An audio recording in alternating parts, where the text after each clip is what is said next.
Jananim Sharadam Devim Ramakrishnam Jagadgurum Padapadme Tayoshritva Pranamami Muhurmuhu Namashri Yatirajaya Vivekananda Suraye Satchit Sukhaswarupaya Swamine Tapaharine Mukam Karoti Vachalam Pangum Langhayate Girim Yatkrupa Tamaham Vande Paramananda Madhavam Vireshwarananda Dayamrutabdhim Sri Ranganathancha Vijnana Bhanu Chidananda Rupa Sri Purushottamaryam Dhyayan Hrudisthan Krutinam Hivaimi.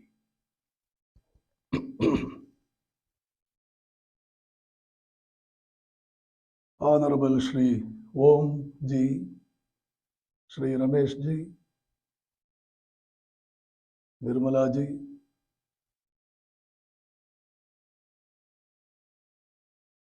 and all their associates who have been instrumental in bringing about this beautiful and meaningful program, my dear friends.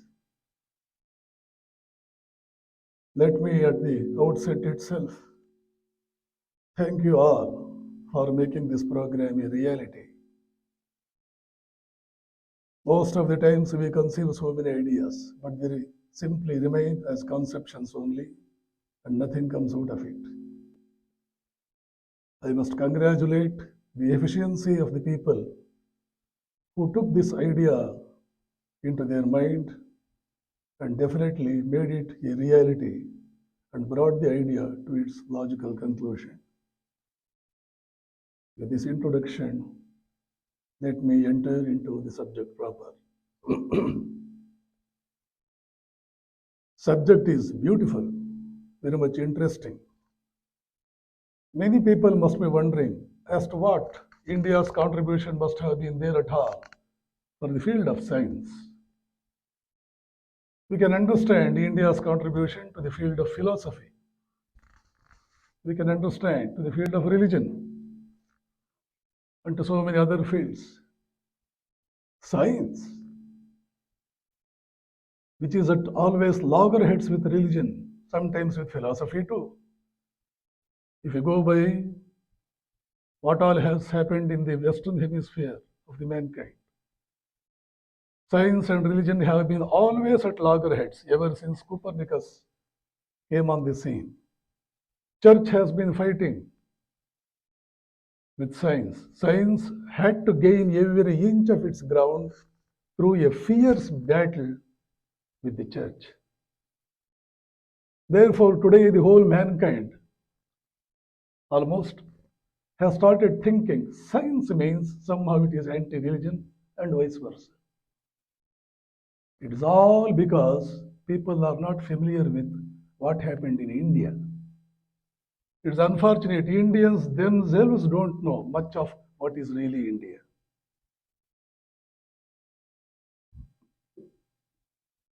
The last word for science must come from India.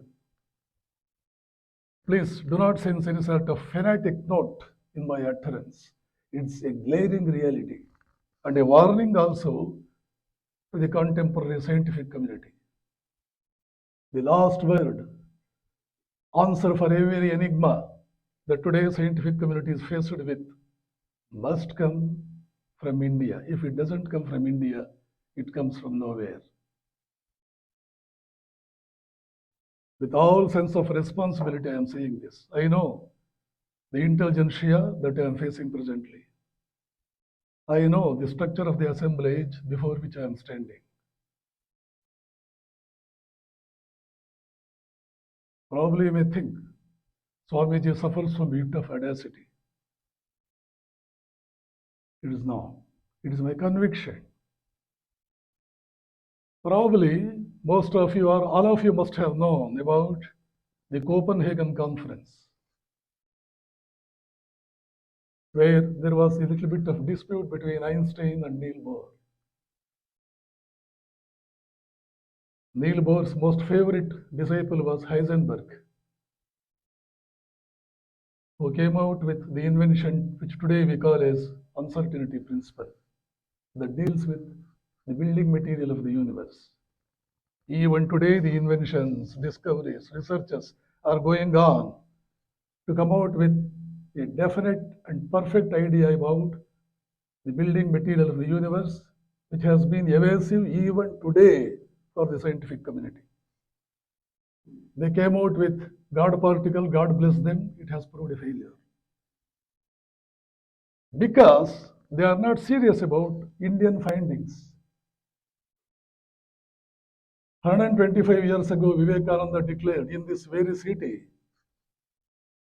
What is the declaration that Swamiji gave? All sciences have taken their birth in India and they have only been developed elsewhere. This is Swamiji's observation. All sciences have taken their birth in India.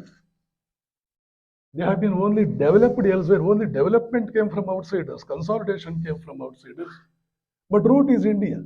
Vivekananda is not the only person who has said that. Friedrich Schlegel, one of the founders of German Romanticism, even for that matter, T.S. Eliot, most famous thinker, one of the most famous thinkers of America, who the other day said, perhaps while addressing the students of Harvard University, that most of the great European thinkers look like schoolboys compared with the subtleties of Indian philosophers.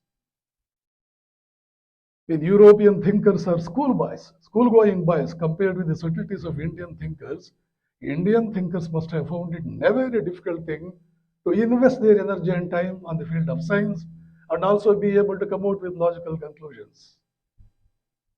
It's in this background that we have to view as to what at all must have been the contribution of India to science. I was referring to Copenhagen Conference.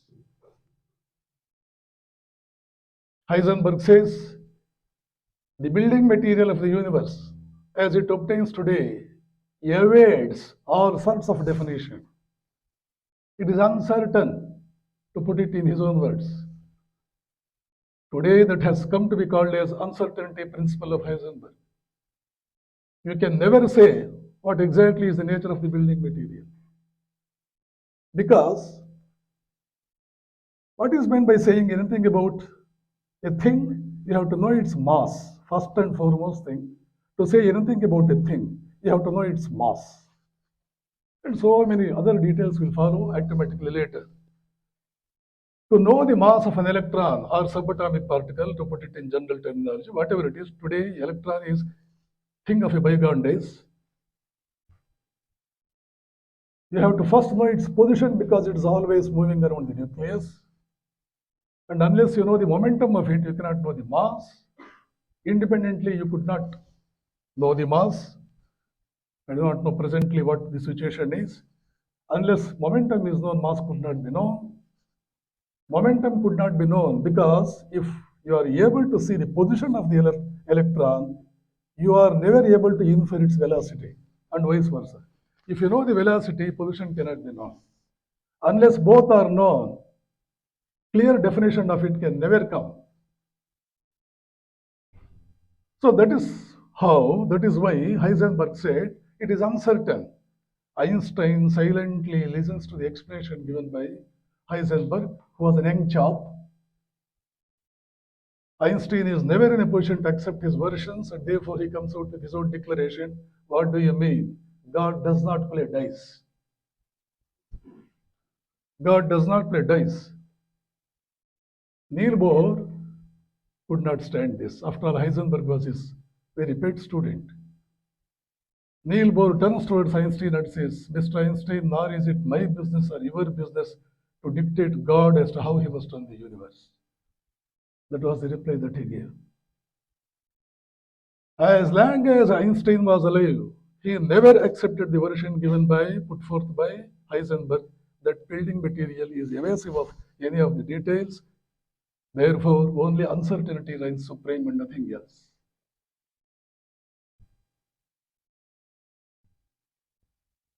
Crestfallen was Heisenberg.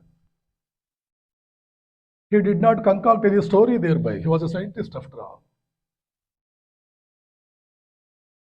Not knowing what to do, I do not know who prompted him, or that must have been a divine dispensation that he felt like consulting Rabindranath Tagore in India.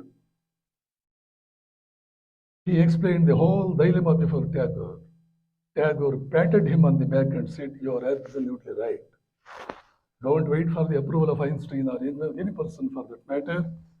You are right. Building material of the universe always awaits a definite explanation.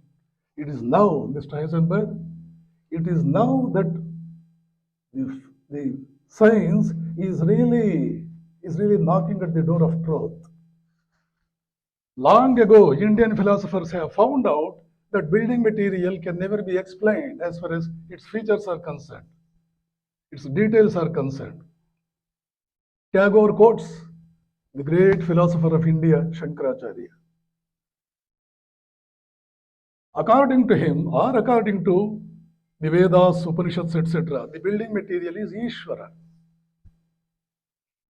If you peep into the philosophical details that India has developed over the ages, the grandest material or the grandest thing is Parabrahman, of which everything is made. Yato vacho nivartante, yato va imani bhutani jayante, yena jatani jivanti, yat prayanti abhisamvishanti iti, tad vijijnasasva, tad brahmeti, declares Taittiriya Upanishad. Or Brahma Sutras, Vyasa's Brahma Sutras say, Janmadyasya yataha, the one from where the whole creation has come. That is the definition Vyasa gives for Brahma. Can that humming sound be avoided somehow, please? Do if you can, otherwise leave it. Yes. On what basis Rabindranath Tagore said that? Now it is okay. Perhaps I should maintain some distance. In India, if mic is not properly functioning, we call it Maikasura. In certain cases, only we say it is sound system. Certain times, only system will be there, sound won't be there. On other occasions, only sound will be there, system will not be there.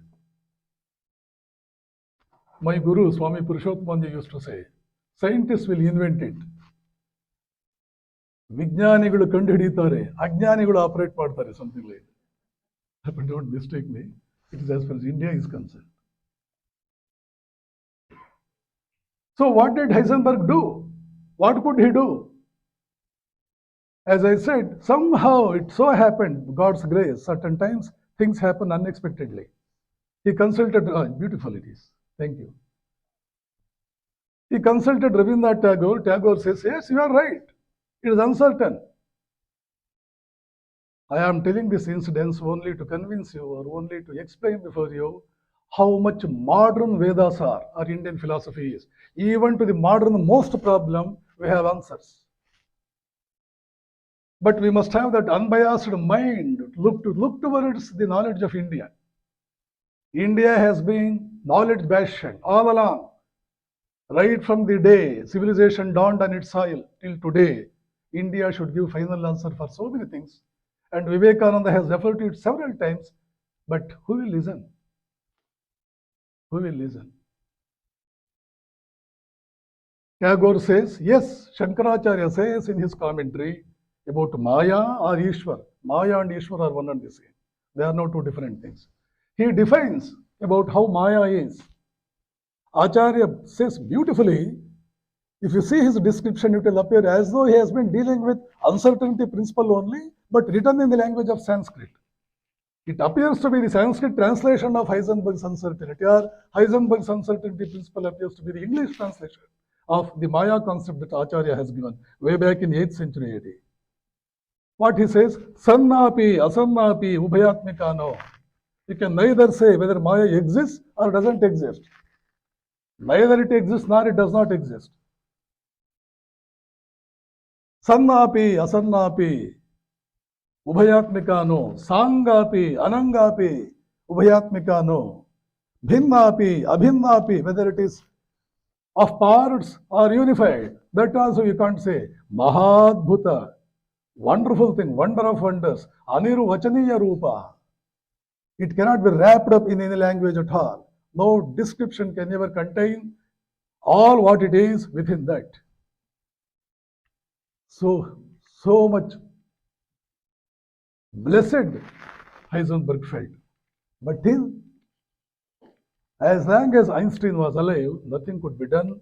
After Einstein's demise, Heisenberg comes out with his observation, which today we all know as uncertainty principle. Even to the modern most problem, a milestone in modern physics, solution ultimately came from Indian philosophy, which is rooted in the Vedas. This is what Vedas are. This is what the contents in the Vedas are. They are the final solution for all problems man is faced with. This very Shankaracharya, while writing commentary on Bhagavad Gita, describes what exactly Vedas are. Wonderful things we all should know. Especially Indians must have at least a glimpse of all these things. Your confidence level will increase and your pride in your roots will increase. And what more we want after all? Remember, behind every success, there is one thing that is responsible for the success, and that is confidence in one's own self, self-esteem. All personality trainings, all corporate trainings, etc.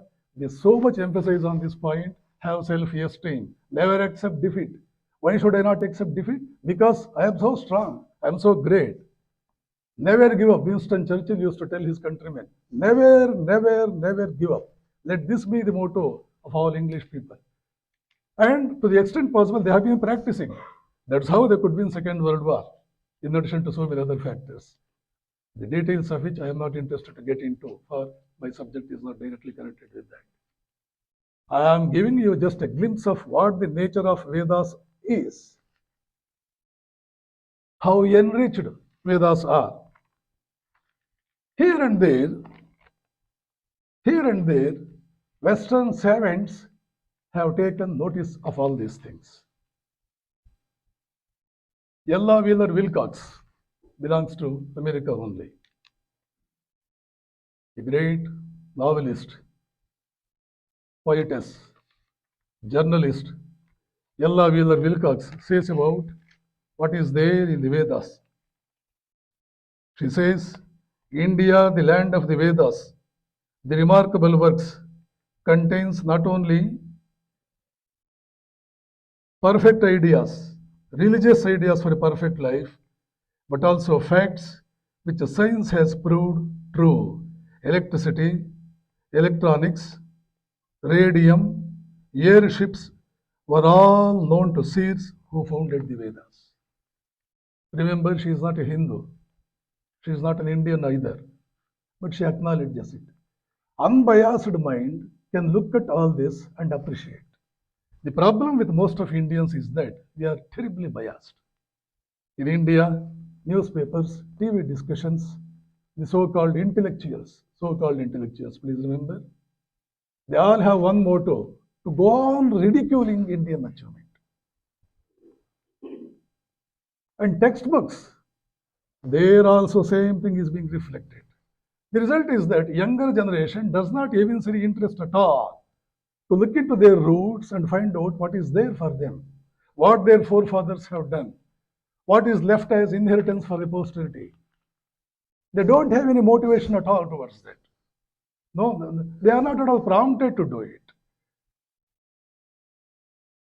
Electronics is electrical things are there, things pertaining to electricity are there, electronic is there, airship is there. They are all there. The other day, one of my friends was passing through a street in Bangalore called as Avenue Road. He was a student in the most reputed college of Bangalore, National College. He was pursuing honors in physics.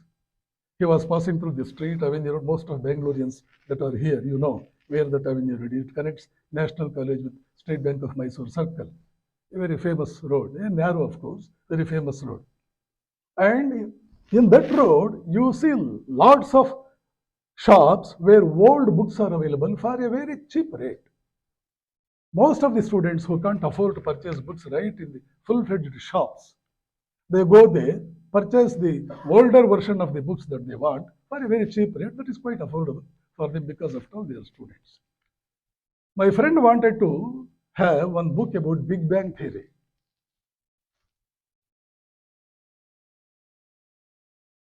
He came across one book, took it.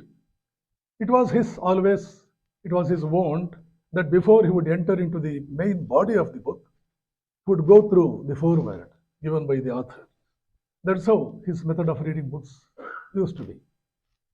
The first sentence in the foreword, written by the Russian scientist, read, "This theory was known to ancient Indians." That was the first sentence. And the author is a Russian scientist. Dumbstruck, the boy, at the same time became very much proud of his roots, approached one Ramakrishna Ashrama Swamiji by name Swami Tadrupananda and asked him, "Swamiji, Russian scientist acknowledges that Big Bang theory was known to ancient Indians. Is it so?" Swamiji said in the affirmative, "Yes, we knew it." Where? Where is it found? How is it? Swami Tadrupananda, who was quite well versed in scriptures and all that, it appears in Taittiriya Upanishad. Atma va akasha sambhutaha. You will see it. Open Taittiriya Upanishad. You will very clearly find in Sanskrit. Atma va akasha sambhutaha akashad vayuhu vayoragnihi agnerapah adhyah pruthivi pruthivyam voshadhayah voshadhebhyonnam annat purushah. This is the gist of Big Bang. This is the gist of Big Bang. Nothing else is there in Big Bang. But you don't have the details. That is one characteristic feature that we come across with the rishis of India. Remember, rishis, Bharadwaja was the one who has given us aviation science. If I mention the word Bharadwaja, what is the picture that appears before you? A bearded old man doing always some meditation, etc., turning his back towards all mundane features of life, never evincing any interest in them, indifferent towards what is happening outside, only interested in having the vision of some god or goddess that he wants to have.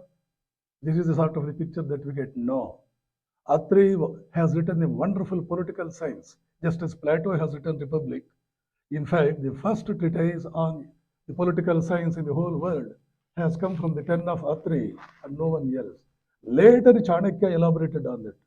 Chanakya's Arthashastra is a store of knowledge that has shed light upon almost every science under the sun.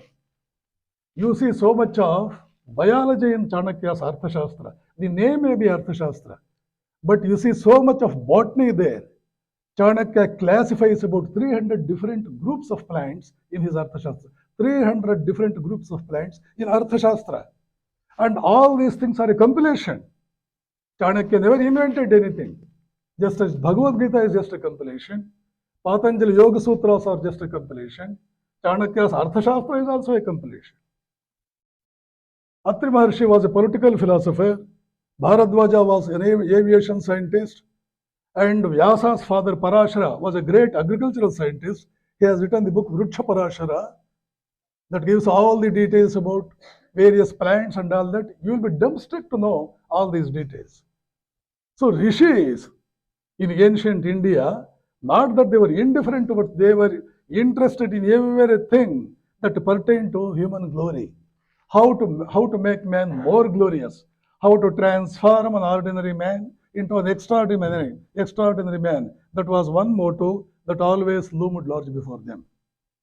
Vivekananda gives a beautiful description of how Vedas came into existence, Vedanta came into existence. Swamiji says, you know what does he say? The best and the most brilliant brains of India retired to forest. What for? And took themselves to the study of man. Man was the subject matter for those people to study. And who did make that study? The best and the most brilliant brains of India. Not ordinary folk, mediocres. The best and the most brilliant brains of India retired to forest and took themselves to the study of man from all possible angles. It was not a one-sided research. From all possible angles, they have studied man. To the exclusion of all other pursuits, they threw away all other pursuits. All their attention, energy, etc. was focused on one thing, that was human being, man. What is man? What are his composite parts? What is his potentiality? Vivekananda also says, there is not a single school of philosophy in India that does not deal with human evolution, either directly or indirectly. Because the subject matter for the best brains of India that took place for 5,000 years, he says further. And the study was carried on for 50 long centuries. For 5,000 years, man was studied. Every aspect of his evolution, his downfall, causes for his downfall, what factors can lift him up to the level that he wants to, what is the final destination that he has to move while climbing the ladder of evolution. All these details, minutest details, have been given all the attention, and you have a pakka, perfect, whole science about man. Swamiji says that is called as Vedanta. Vedanta is not any sort of a speculative philosophy. Vedanta is science of human excellence. Vedanta is science of human development. We don't know this version. Nobody has said that. Vivekananda was the first person to say Vedanta is an out and out human excellence science, human development science, science of evolution. Not a single school of philosophy in India puts aside the subject of evolution. Not a single school is there that does not directly or indirectly deal with human evolution. So, this Big Bang theory, human evolution, etc., all are there within the list of subjects that the seers wanted to make a study about. Let me bring back to your consciousness what Swamiji's observation has been about how Vedanta was brought into existence. The best and the most brilliant brains of India retired to forest and took themselves to the study of man to the exclusion of all other pursuits, and the study was carried on for 50 long centuries. The result is Vedanta, the basis of Indian culture. Vedanta, the basis of Indian culture. What is the subject that Indians did not know? Robert Oppenheimer, father of atom bomb, at one point says, what we shall find in modern physics today is an exemplification, encouragement, and illustration of ancient wisdom of the Hindus. Oppenheimer was not an ordinary man, father of atom bomb. From him, this sort of an observation is coming. What we shall find in modern physics. Vedanta and Veda are one and the same, remember. Veda, the quintessence of Veda is Vedanta. What we shall find in modern physics is an exemplification, an illustration, and encouragement of ancient wisdom of the Hindus. John Wheeler goes further. You all know the background of John Wheeler, who he is and all that. The man that succeeded Einstein in Princeton University. Nobel laureate. After Einstein retired, the person that sat in his chair was John Wheeler, a Nobel laureate, again a disciple or devout student of Niels Bohr. John Wheeler says, I think the seers of India knew it all. If we can simply translate into our language what they have in their language, we would have answers for all our questions. What greater compliment you want from a scientist of the stature that John Wheeler was. I think the seers of India knew it all. Knew it all, when he says all, it literally means all.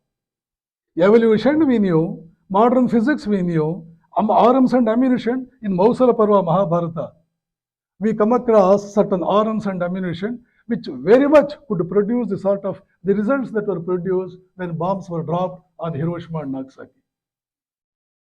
We all have the description of what happened when bombs were dropped on these twin cities. Similar situation obtained in Mahabharata. Mausala Parva gives a vivid description when some arrows were released, when some ammunitions were used by the soldiers on either side. The effects that there came out because of the exercise of the powers that were there hidden in this ammunition was that all nails would drop off, hair would get dropped off,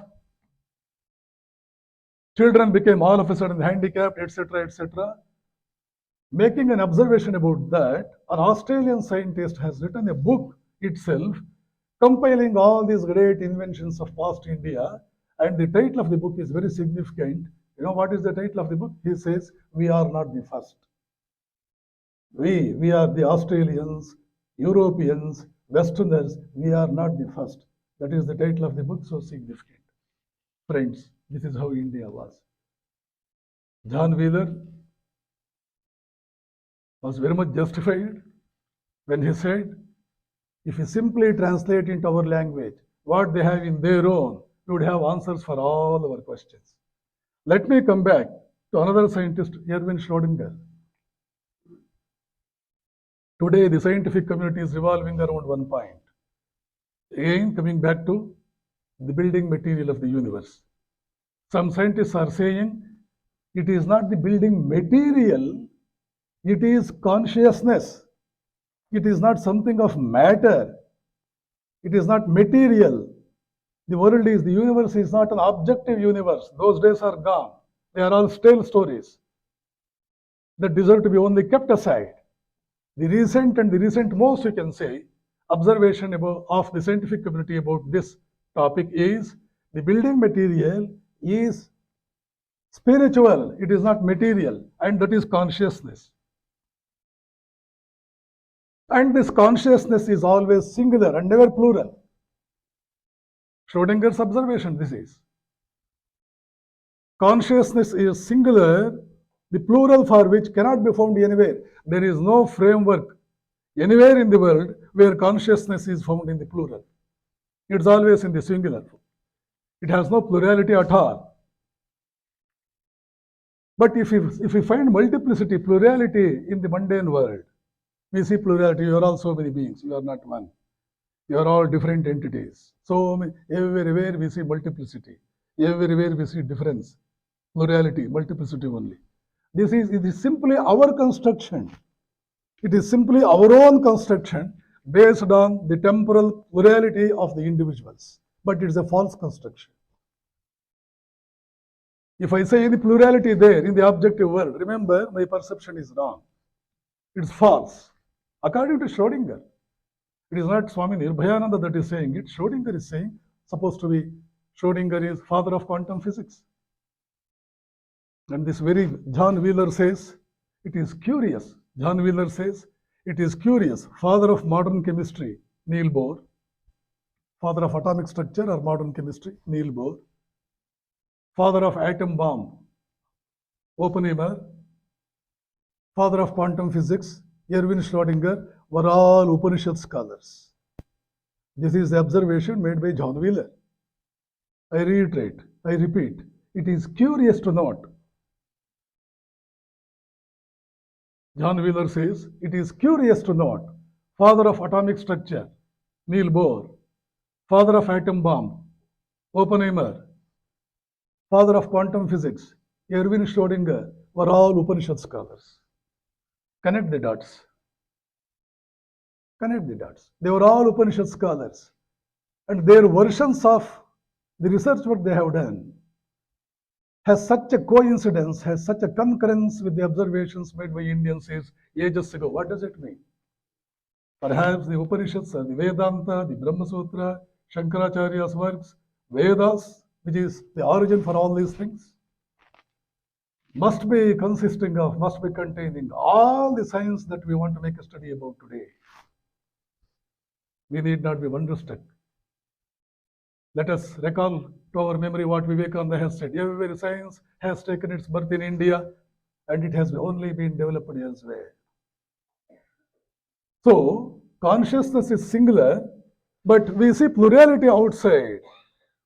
in our everyday world for the reason it is our construction, your consciousness, the individual consciousness is seeing plurality where it is not. This is exactly what Maya means. Everything in this world appears as what it is not. What appears is not exactly what it is. Just recall to your memory. Go back to the subject of physics that you have studied or you have been studying even now. Everything can be said that it is just an electromagnetic field. There is that lamp there, the chair is here, there is some table here, some ebonite sort of a thing is here, plastic is there. They are all different versions of one thing which we have to call as consciousness in the language of India, electromagnetic field in the language of the West. Be it electromagnetic field or consciousness, there is uniformity as far as the material structure of everything is concerned. But nothing appears as electromagnetic field nor quantum field. So it is one thing and its appearance is another. This is exactly the definition of Maya. Maya has got two features. It covers the reality and it projects what is not real. Avarana Shakti and Vikshepa Shakti, as Acharya puts it. Shankaracharya puts it. Avarana Shakti, it covers the reality. Vikshepa Shakti makes that very thing that is covered appear as something different from what exactly it is. Therefore, things are in one way and they are appearing in a different way. That is why consciousness is singular, but everything is contributing to the fact that things are plural, they are multiple, though in fact, in reality, they are not. Schrodinger himself will say, it is our own construction based on the temporal plurality of the individuals and it is a false construction. There is a conflict then. The thing is singular, but it appears as plural. Which version we have to go by? We have to go by the version that it is singular, or should we go by the version it is plural? There is a conflict. There is no solution for the conflict. Schrodinger says there is a solution for the conflict. The solution to this conflict, insofar as any is available to us at all, comes from the ancient wisdom of the Hindus as it is depicted in the Upanishads. This is Schrodinger's observation. Remember, Schrodinger was influenced by Schopenhauer. Schopenhauer was thoroughly influenced by Upanishads. There is no book in the whole world which is as glorious as Upanishads. That is the observation by Schopenhauer. Schrodinger was inspired by Schopenhauer. Einstein was inspired by Schrodinger. See the chain reaction. So where the root is going to? The root is going to Schopenhauer's works, who in turn derived a lot from Indian thought, and therefore today's Einstein's observations, Schrodinger's observations, they all are rooted ultimately in the Indian thought world. So what does it mean? Indian thought, ancient Indian thought, is the origin of even modern science. It is shedding light on so many enigmatic issues pertaining to modern science, and Vedas are a repository of all science, if we can say so, without any sort of bias as far as the truth is concerned. Like this, we have so many things. All these things are pertaining only to physics. But physics is not an independent subject. Now, science for that matter is an independent subject. It is based on mathematics. Einstein says, we owe a lot to Indians who taught us how to count, without which no considerable scientific invention could ever have taken place. The numerical system is so simple that it appears as though it is nothing great. Because of its simplicity, it does not appear to be great, but there is nothing that is greater than the numerical system that India has presented to the world. Nothing is more than that. One German or French mathematician says, it stands, arithmetic stands in the first rank of all useful inventions ever contributed by the scientific community. And where from this decimal system comes? Way back during the Vedic time itself, we have invented this numeral system, decimal system. Where is it? It is found in the Krishna Yajurveda. Many of you here must have been quite familiar with Rudram,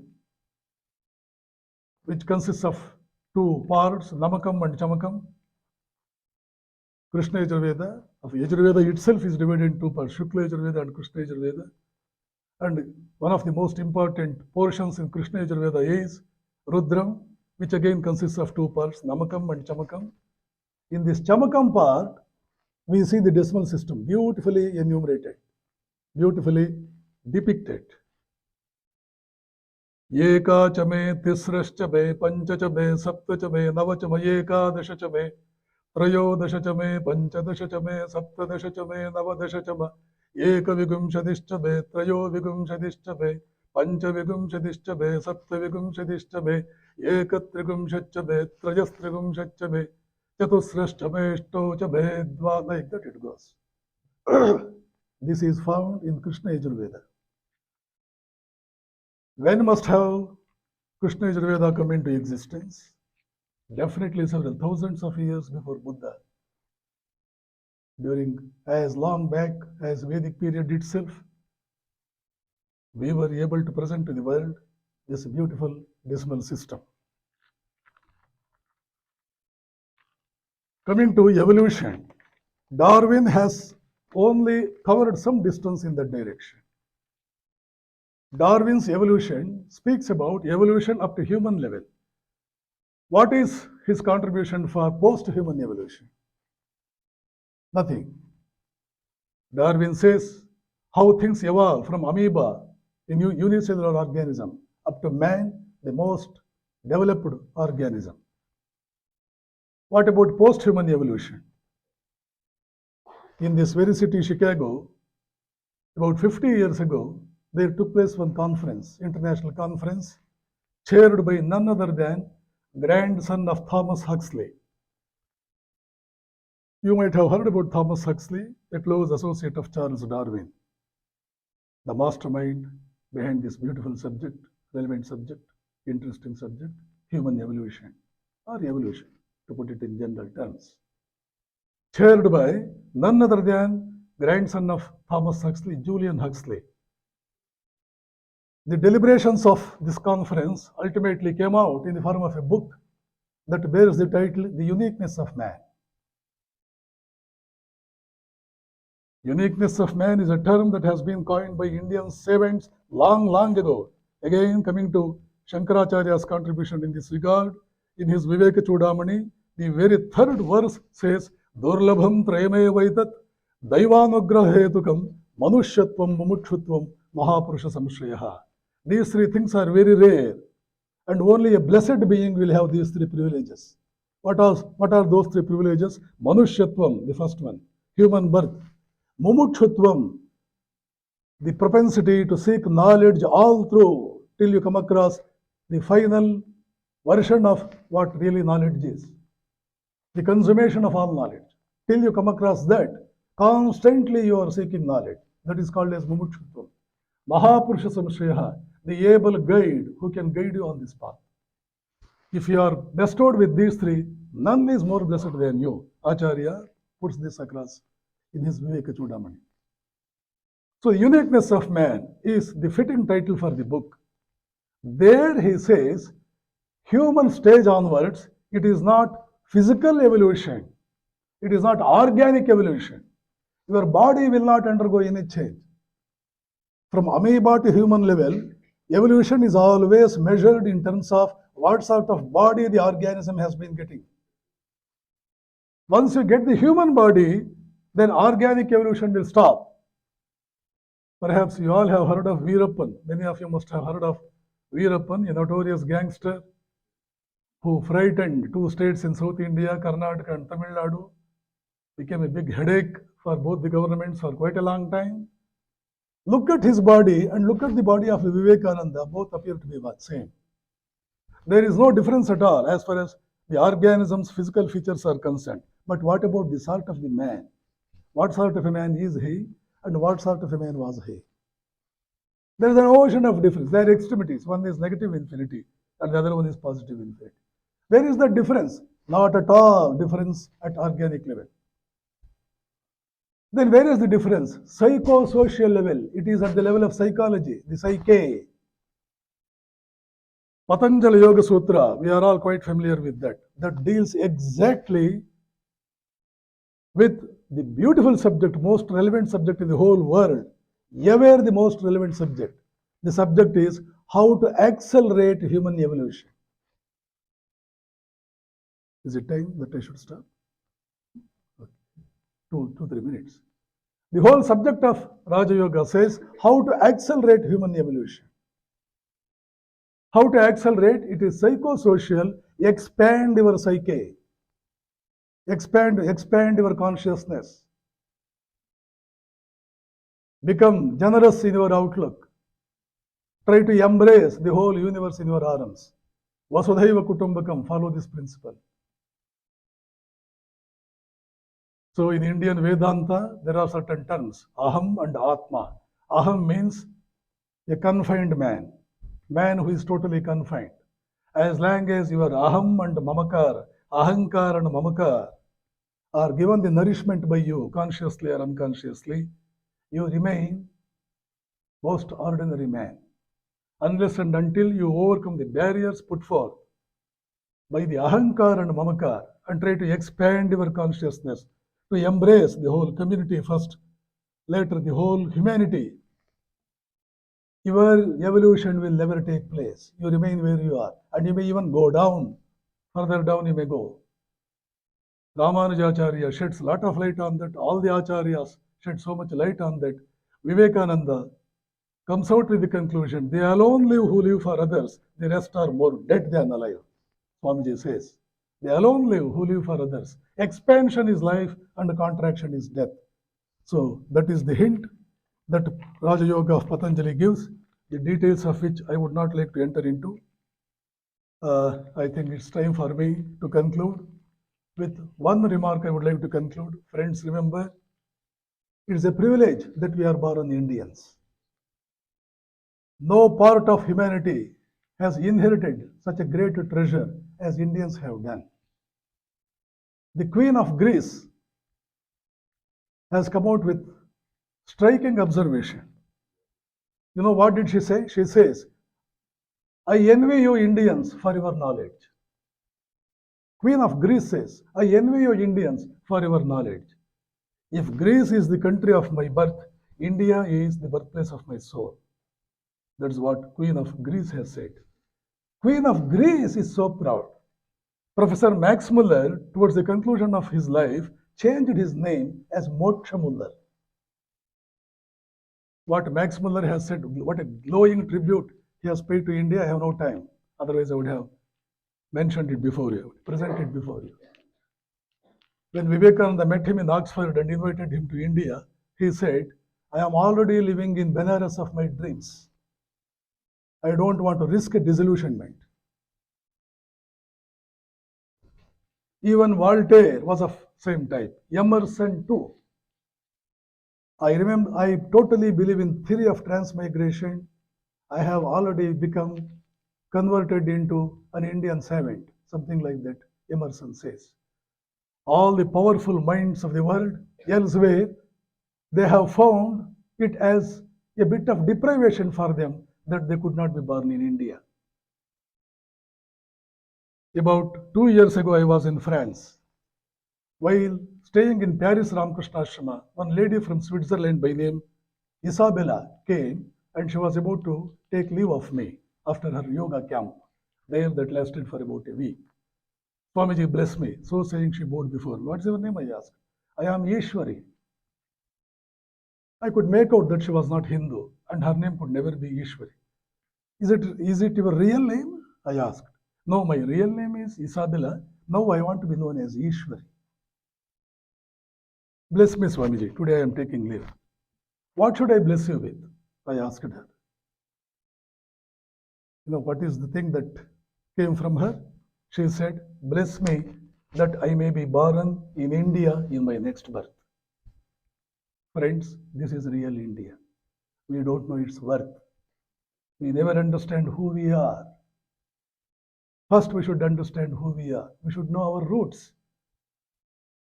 If Indian has no reason to be proud, none in this world has got any reason to be proud of his birth or his background or his origin. Thank you so much.